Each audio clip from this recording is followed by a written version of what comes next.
はいどうも、車買うチューバーワンサクチューブです。ついに価格判明、新型ハリアー、ガソリンモデルが299万円からということで、今回はね速報として新型ハリアーの価格情報まとめてみたいと思います。そしてね、動画の後半ではハリアーのおすすめグレードをレポートしたいと思います。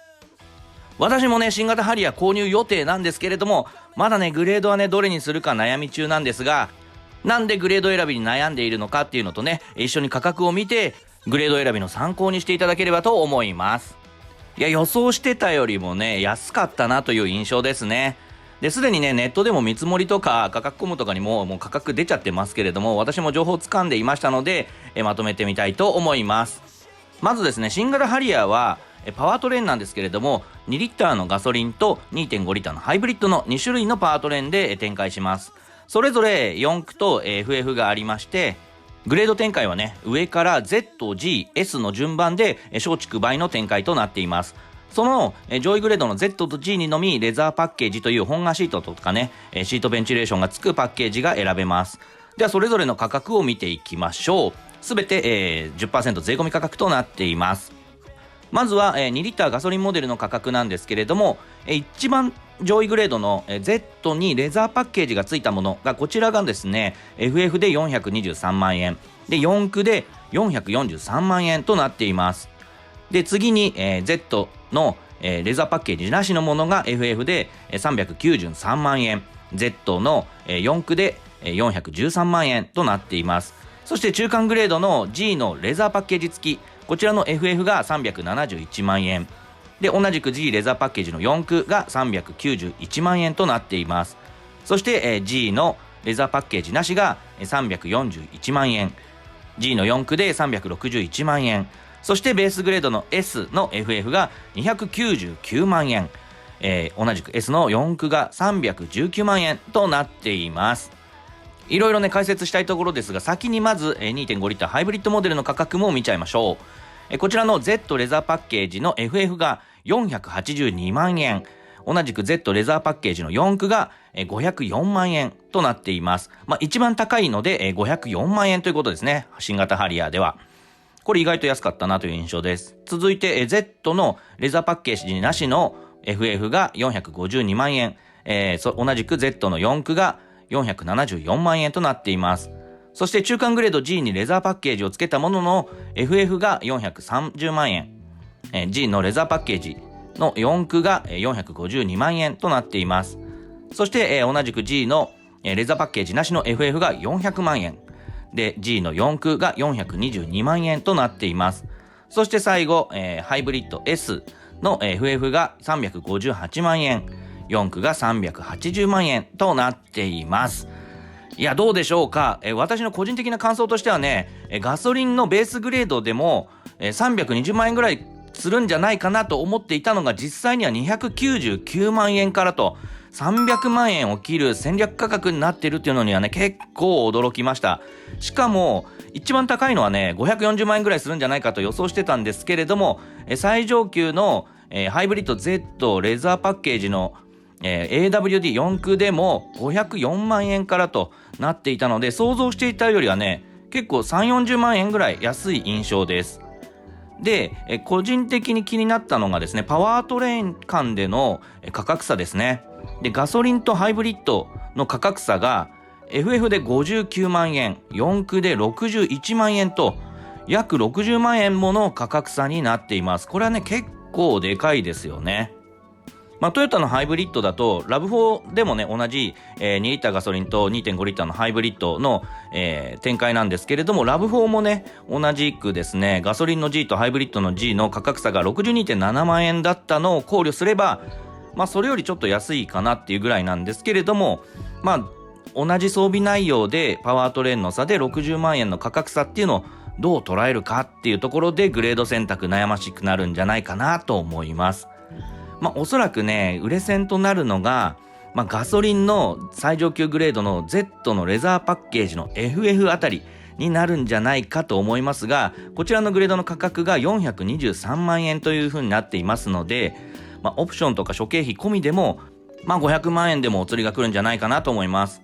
でハイブリッドの最上級グレード Z レザーパッケージの FF では482万円となっているので、こちらだと込み込み550万円くらいになるんじゃないかなと思います。私もね、新型ハリアー買うってことは決めてるんですけれども、ハイブリッド Z のレザーパッケージ FF 一択かなと思ってたんですけれども、ここに来てちょっと心が揺れてまして、リセール考えるとガソリンの方が値落ち幅が少ないというのは間違いない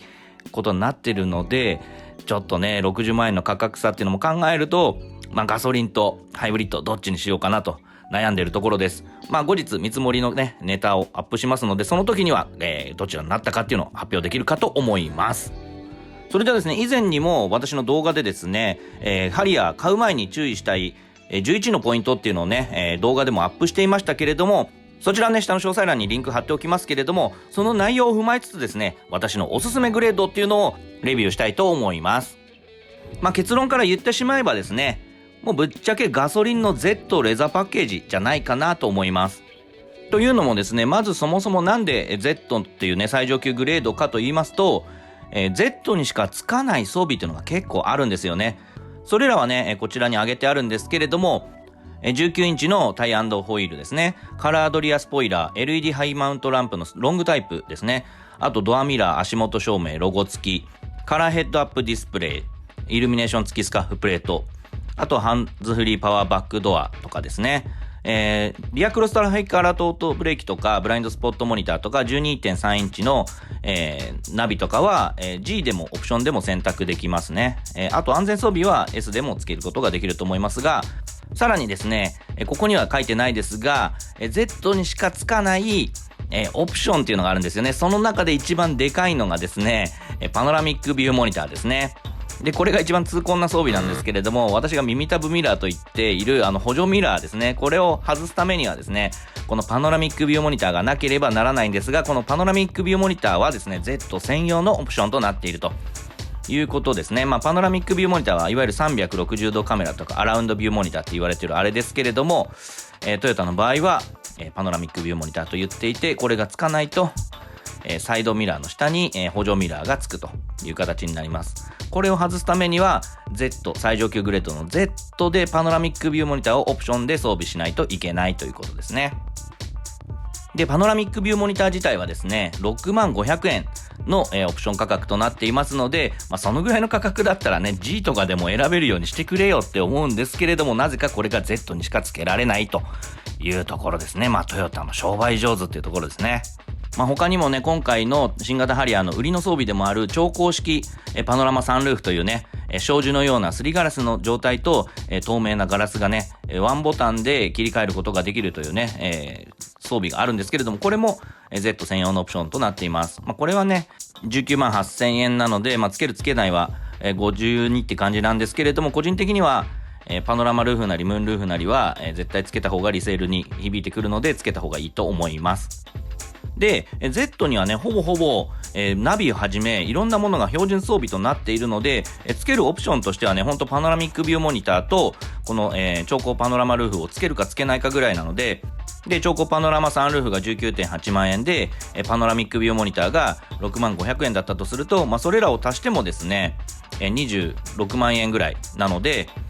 新型ハリアーのガソリンの Z レザーパッケージの車両本体価格は423万円なので、それにね26万円足しても、約450万円ぐらいと、諸経費込みでも、470万円80万円ぐらいで収まるんじゃないかなっていうところですね。あとはねパワートレイン的にやっぱ新しいね 2.5 リッターダイナミックフォースエンジンと、新しい世代の THS2 というねハイブリッドを味わいたいという人であれば、これに単純に60万円足せばハイブリッドの価格になるので、540万円ぐらいで買えるんじゃないかなというところですね。おすすめはやっぱり Z のレザーパッケージって感じですかね。でレザーパッケージの装備内容としてはですね、ステアリングヒーター、本革シート表皮、運転席8ウェイプラス助手席4ウェイパワーシート、快適温熱シートプラスシートベンチレーション、運転席助手席、運転席オートスライドアウェイでシートポジションメモリーとなっています。これらの装備が30万円と、なってレーザーパッケージになっているので、正直ね、助手席のパワーシートとシートヒーター、シートベンチレーションがついていることを考えると、30万円という価格は結構お値頃価格じゃないかなというふうに思っています。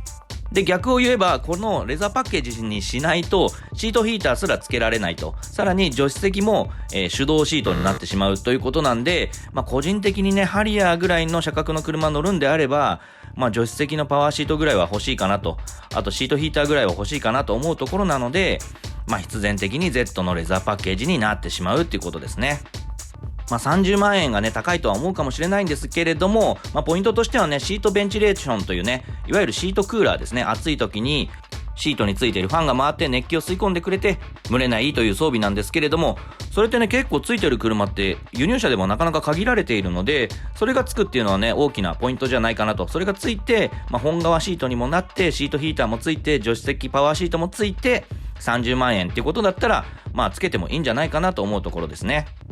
お金をかければ装備が充実できるというスタンスは、仙台ハリアーから変わっていないんですけれども、お金さえかければいいものが買えるっていうのは、選択肢があるっていうのはいいことじゃないかなと思います。ということで、私のおすすめはガソリンモデルの Z レザーパッケージ FF ですね。で、なんで FF かというと、FF と四駆の価格差って20万円ほどありますけれども、売るときにはですね、FF も四駆もそんなに価格が変わらないというね、